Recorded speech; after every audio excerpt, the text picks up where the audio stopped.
কেবলা নির্ণয় করতে পারি না। কোন দিকে নামাজ পড়বো, ডানে না বামে না সামনে না পিছনে। এই জন্য আমাদের এই যুগে সহজ হয়ে গেছে, এর ম্যাপ আছে। আমরা যদি এর ঢুকি অনেক কেবলা দেখাই দেবে যে আসলে কেবলা কোন দিকে, যেটা আমরা করি। ট্রেনের মধ্যে তো ট্রেন চলতেই আছে দীর্ঘ প্রায় 13 ঘন্টার পথ, যেখানে বিরতি দেয় ওখানে হয়তো নামাজের অর্থ হয় না। আর বিরতি দিবে আপনার মনে করেন 2-3 মিনিট, নামাজ পড়াও যাবে না, ট্রেনে নামাজ পড়তে হয়। এখন ওই নামাজ পড়ার জন্য আমাদেরকে কেবলা নির্ণয় করতে হয়, সেটার জন্য আমরা ম্যাপের মাধ্যমে নির্ণয় করে ফেলি। আগের যুগে কিন্তু ওই ম্যাপ ছিল না, এটা তো এই যুগের আবিষ্কার।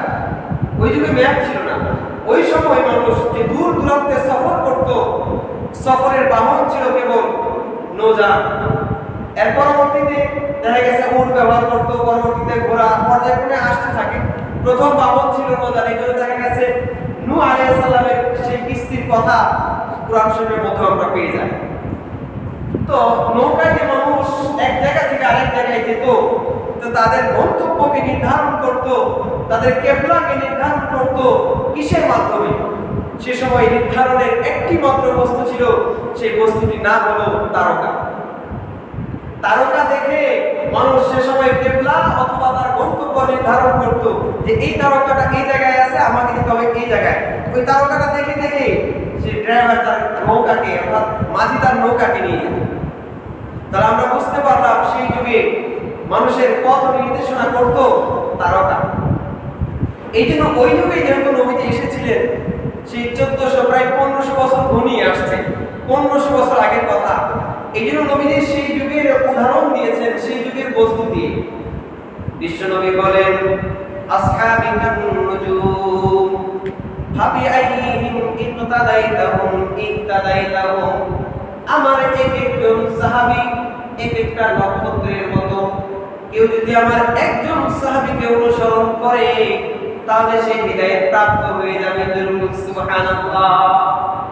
তাহলে আমরা যদি হিদায়াত প্রাপ্ত হতে চাই, আমাদেরকে কার অনুসরণ করতে হবে? নবীজির সাহাবীদের। আর এরাই হলো রিজালুল্লাহ। এই জন্য বললাম আল্লাহ তাআলা আমাদের জীবন বিধান হিসেবে দিয়েছেন কিতাবুল্লাহ। এটাকে বুঝবার জন্য, ব্যাখ্যা করবার জন্য আল্লাহ দুনিয়ায় প্রেরণ করেছেন রাসূলুল্লাহ। রাসূলুল্লাহর প্রতিটা কদমকে যেন আমরা সহজেই অনুসরণ করতে পারি, এই জন্য আল্লাহ তাআলা তারপরে পাঠিয়েছেন রিজালুল্লাহ। আর তারা কারা? তারা নবীজির সাহাবী। তারা আমরা বুঝতে পারলাম যে নবীজির এক একজন সাহাবী এমন, কেউ যদি এক একটা বিষয়ে নবীজির সাহাবীদেরকে অনুসরণ করে, নিঃসন্দেহে নবীজির ভাষ্য অনুযায়ী সেই হিদায়াত প্রাপ্তদের মধ্যে অন্তর্ভুক্ত হয়ে যাবে। তো আমরা এই যে আয়াত পড়তেছি আজকে, সূরাতুল হিজরের 99 নং আয়াত আপনাদের সামনে আমি তেলাওয়াত করেছি। এই আয়াতের আলোকে কিঞ্চিত আলোচনা করব।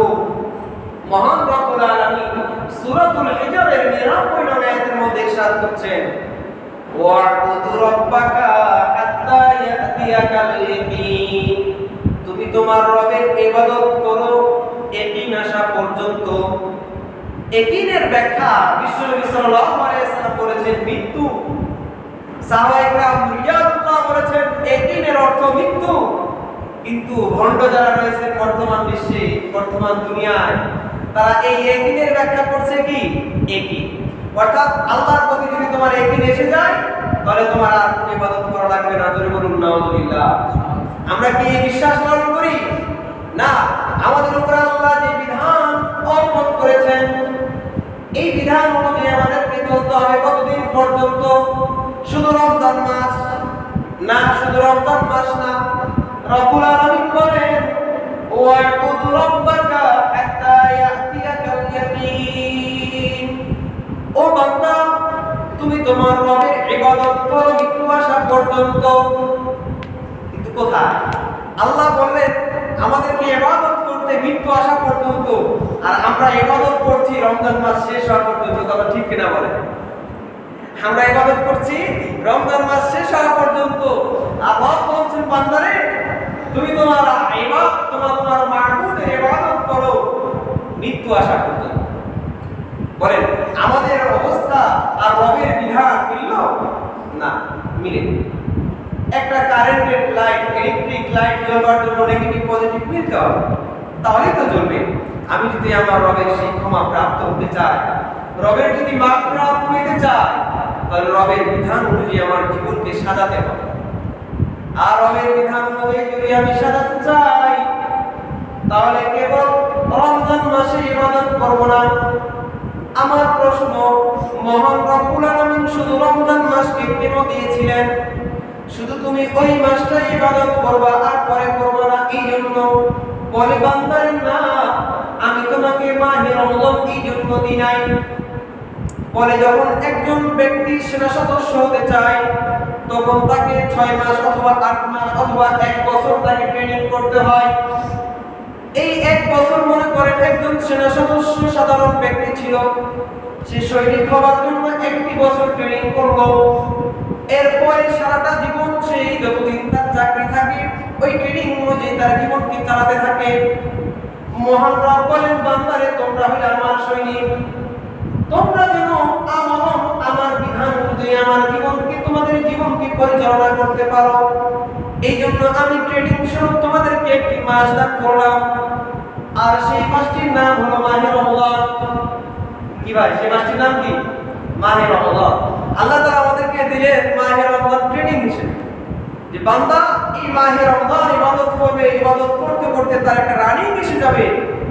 এরপরে 12 আর যে 1 মাস থাকে সে যদি তার জীবনকে পরিচালনা করবে। এই জন্য মহান রব সূরাতুল হিজরে বলে দিচ্ছে, বান্দা তুমি তোমার রবের ইবাদত করো, কিন্তু আশা করতে। আল্লাহ রাব্বুল আলামিন সূরা মুহাম্মাদের মধ্যে বলেন, ইয়া আইয়ুহাল্লাযীনা আমানু আতিউল্লাহ ওয়া আতিউর রাসূল ওয়া লা তুবতিলু আমালাকুম।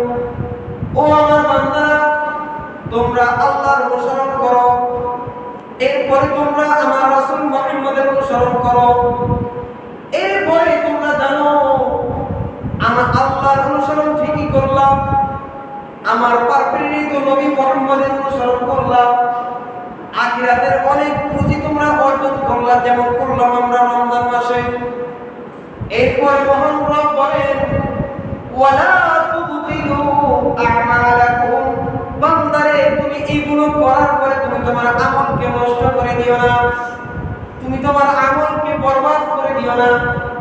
কারণ বিশ্বনবী সাল্লাল্লাহু আলাইহি ওয়াসাল্লাম হাদিসের মধ্যে ইরশাদ করেছেন, আহাব্বুল আমালি ইলাল্লাহি আদওয়ামুহা ওয়া ইন কাল্লা।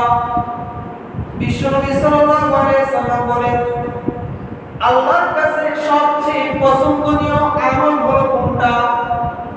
আল্লাহ রাব্বুল আলামিনের কাছে সবচেয়ে পছন্দনীয় আমল হলো যে আমলটা সব সময় করা হয়, যে আমলের ধারা রয়েছে, ধারাবাহিকতা রয়েছে, সেই আমলটা কেবল রবের কাছে সবচেয়ে পছন্দনীয়।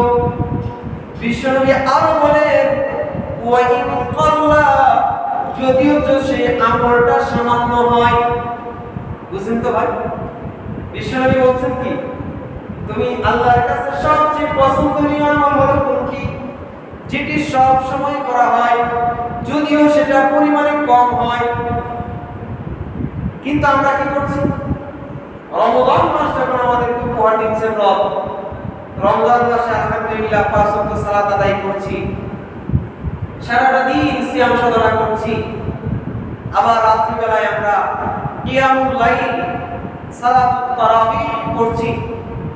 কিন্তু রমজান যখন চলে যাচ্ছে তখন আর কোনোই থাকে না। তাহলে দেখেন মহান রব যে বললেন সূরাতুল হিজরের মধ্যে, তুমি মৃত্যু পর্যন্ত তোমার রবের ইবাদত করো। মহান রব যে বললেন সূরা মুহাম্মাদের মধ্যে, তুমি তোমার আকৃত আমলকে নষ্ট করিও না। বিশ্বনবী যে বললেন, ও আমার উম্মতেরা, রবের কাছে সবচেয়ে পছন্দনীয় আমল হলো যেটা সব সময় করা হয়, যদিও সেটা কম হোক না কেন।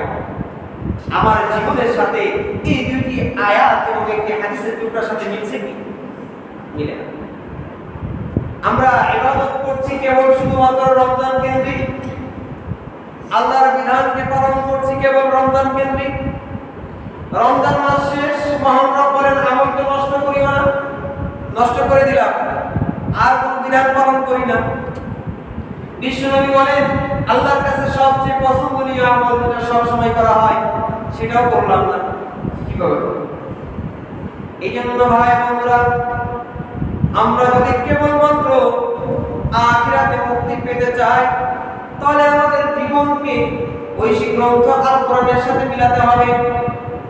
ঐশী গ্রন্থ আল কোরআনের সাথে যদি কারো জীবন মিলে যায়, তাহলে সে শুধু দুনিয়াতে সৌভাগ্যবান হবে না, মৃত্যুর পরে শুরু হয়ে যাবে তার জন্য সুপারিশ আর সুপারিশ। কিছুক্ষণ পরে ইনশাআল্লাহ সে ব্যাপারে বলবো। এই জন্য আমরা কি করব?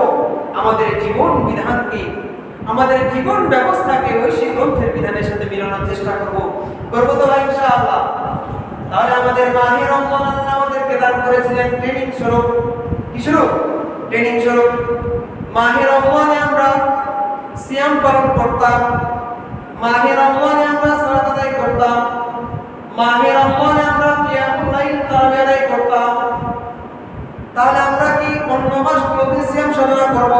বলে না, অন্য মাসে পুরো মাস তোমাকে সিয়াম সাধনা করতে হবে না।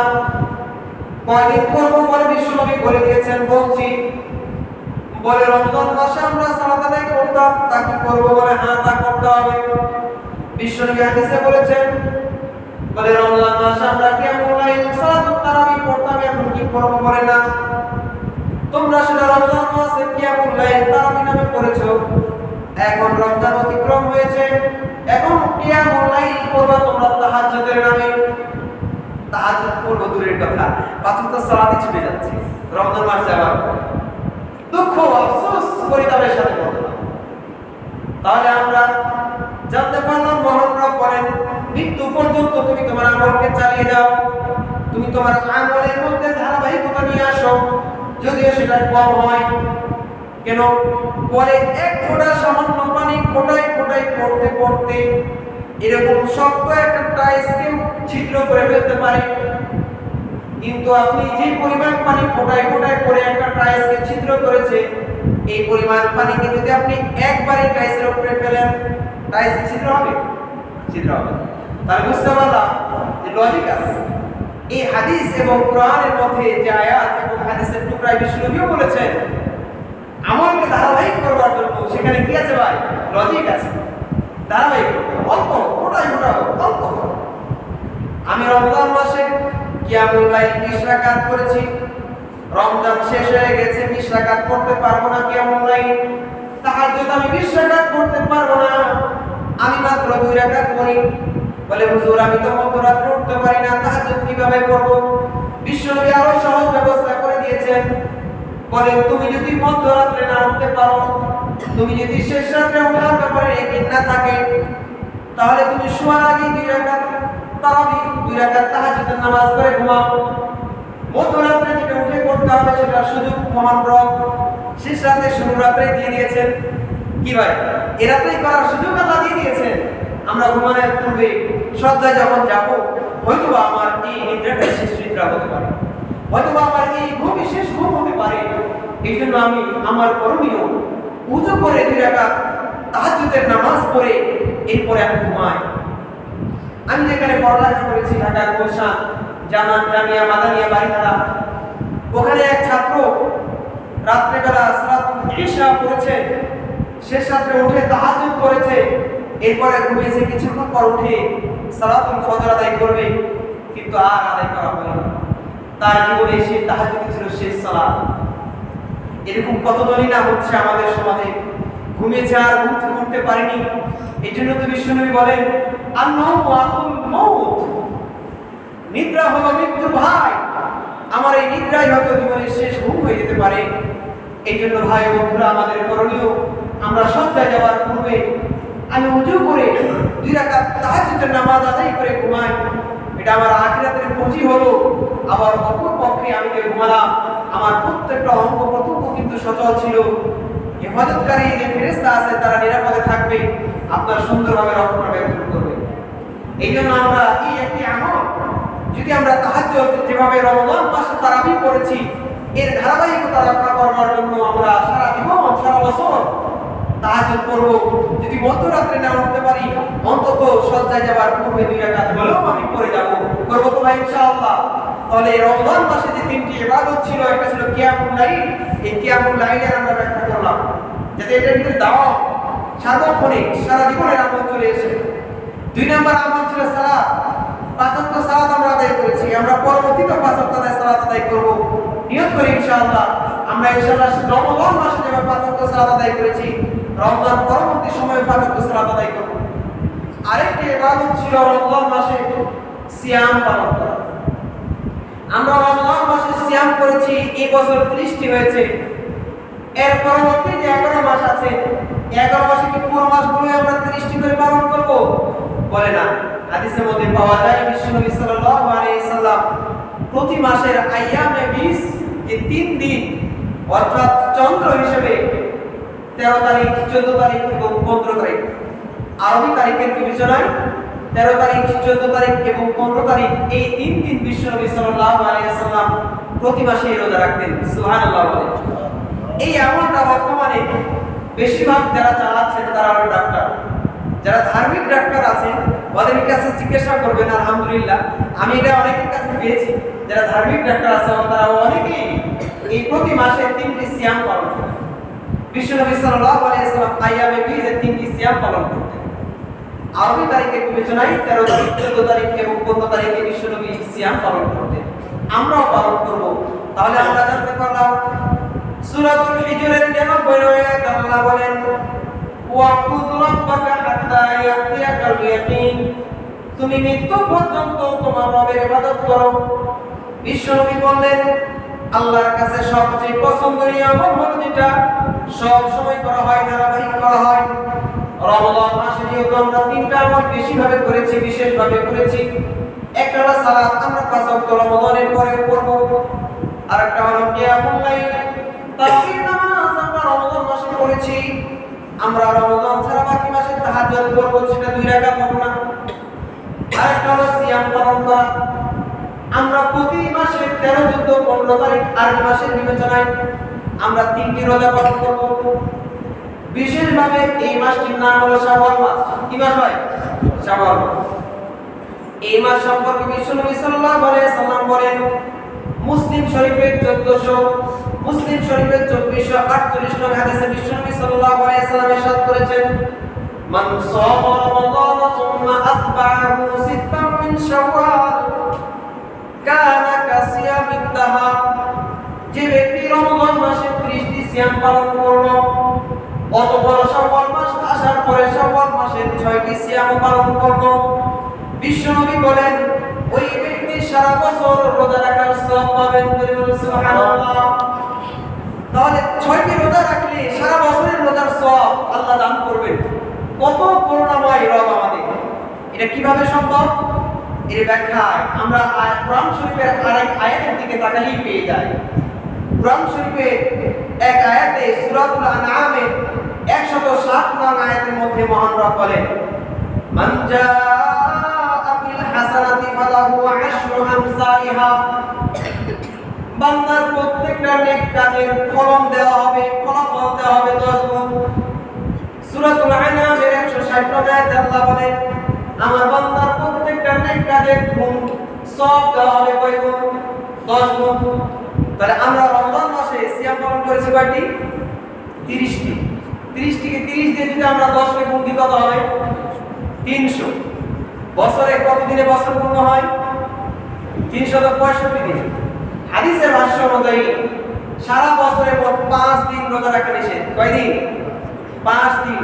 তাহলে আমরা পবিত্র মাহে রমজানে সিয়াম পালন করেছি 30টি। এই 30 কে যদি আমরা আয়াতের ব্যাখ্যা অনুযায়ী 10 দিয়ে গুণ দিই তাহলে হবে 300 দিন। আর হাদিসের ভাষ্য অনুযায়ী রোজা রাখা নিষেধ হলো 5 দিন। 305 দিন চলে গেল, সারা বছরে আর বাকি থাকলো কত দিন? 7 দিন। বিশ্বনবী বলেন মান সামা রমাদান সুম্মা আতবা'াহু সিত্তান মিন শাওয়াল কানা কাসিয়ামিদ দাহর, যে ব্যক্তি রমজানে সিয়াম পালন করলো, অতঃপর সে তারপরে শাওয়াল মাসে 6টি সিয়াম বসে রাখলো, সে সারা জীবন সারা বছরের রোজার সওয়াব পাবে, সারা বছরের রোজার সওয়াব পেয়ে যাবে। রমজানের রোজার খাই পেলাম 300 দিনের সওয়াব। আর বিশ্বনবী বলেন শাওয়াল মাসে রোজা রাখতে হবে 6টি। যদি রোজা রাখি 6টি, 6কে যদি আমরা 10 দিয়ে গুণ দিই হবে কত? 7। তাহলে রমজান মাসকে 30 দিয়ে গুণ দিয়েছিলাম, 10 কে হয়েছে 300। আর শাওয়াল মাসের 6 দিন 10 কে গুণ দিলাম হলো 60 360, আর রোজা রাখা নিষেধ সারা বছরে হলো 5 দিন, এই মোট 365 দিনের হিসাব বান্দা যদি মাহে রমজানে সিয়াম পালন করে এরপরে শাওয়াল মাসে 6টি রোজা রাখে, মহান রব্বুল আলামিন তাকে সারা বছরের রোজা রাখার সওয়াব দান করবেন। সুবহানাল্লাহ। এত ফজিলতপূর্ণ শাওয়ালের রোজা আমরা প্রত্যেকে রাখার চেষ্টা করব। সাথে সাথে একটা ঘটনা আমাদের দর্শে কিতাবের মধ্যে আছে, এটা সরাসরি কোরআন থেকে নয় এবং হাদিস থেকে নয়, কোরআন হাদিসের সাথে সামঞ্জস্যপূর্ণ এবং বাস্তবতার সাথে মিল রেখে একটা বাস্তব ঘটনা আপনাদের সামনে উপস্থাপনা করেছেন। আমাদের মাদ্রাসায় কালিউবি নামে একটি কিতাব আছে। এই কালিউবি কিতাবের মধ্যে মুসানি বলেন, আকামতু বিমাক্কাতা 3 সিনিনা আও 10 সিনিন, আমি মক্কা শরীফে 3 বছর অথবা 10 বছর অবস্থান করলাম। মুসানি বলতেছেন আমি মক্কা শরীফে অবস্থান করেছিলাম 3 বছর অথবা 10 বছর।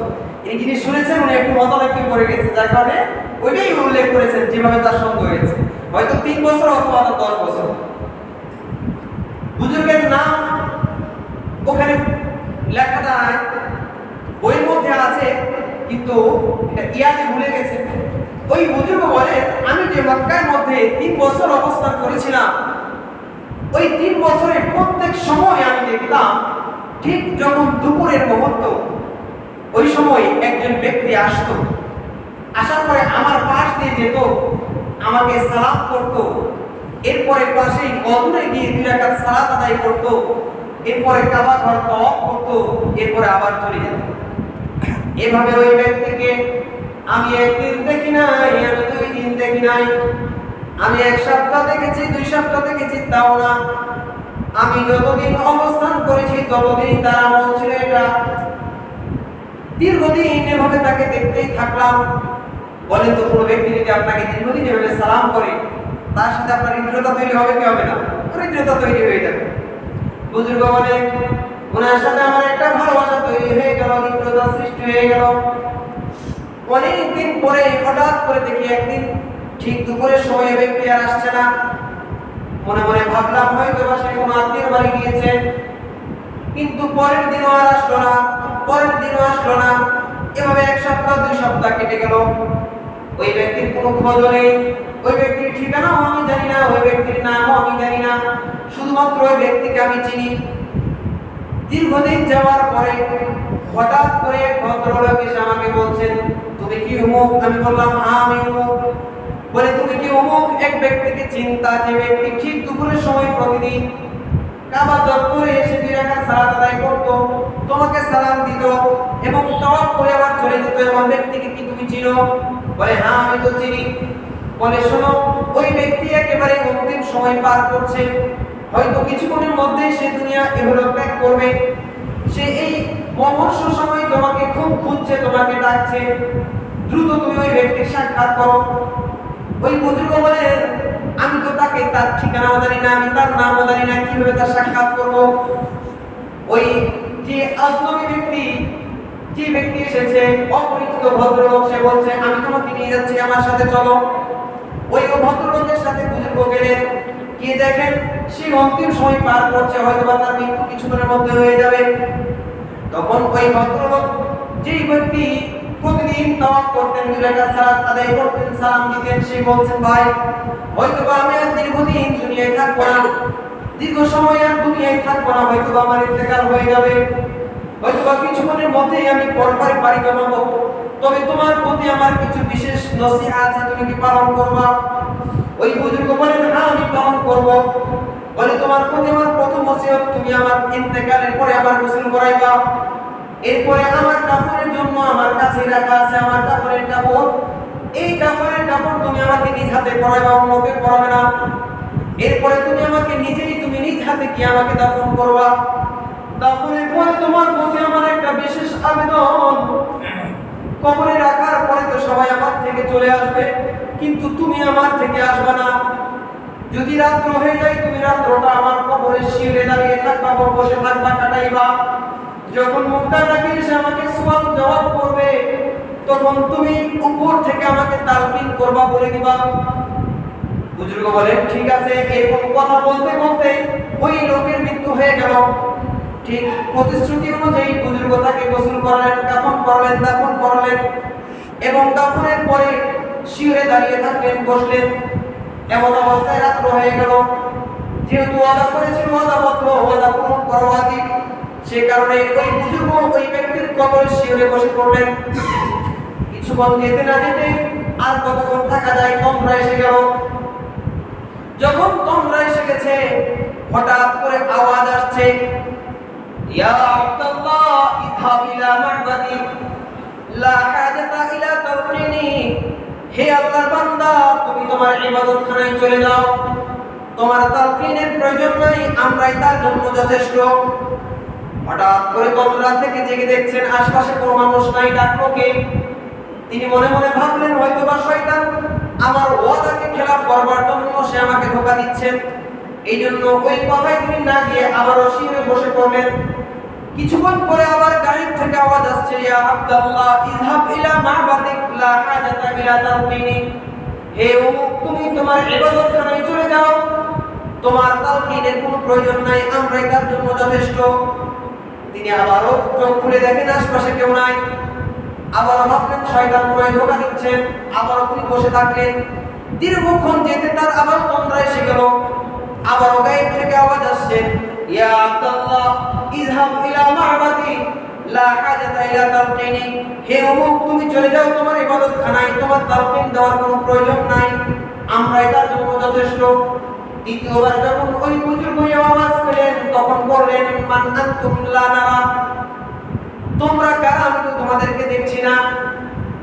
তোমরা কারা? আমাকে যেতে বলছো ইবাদতখানায়, তোমরাই তার জন্য যথেষ্ট, আমি দেখছি না, তোমাদের পরিচয় বলো।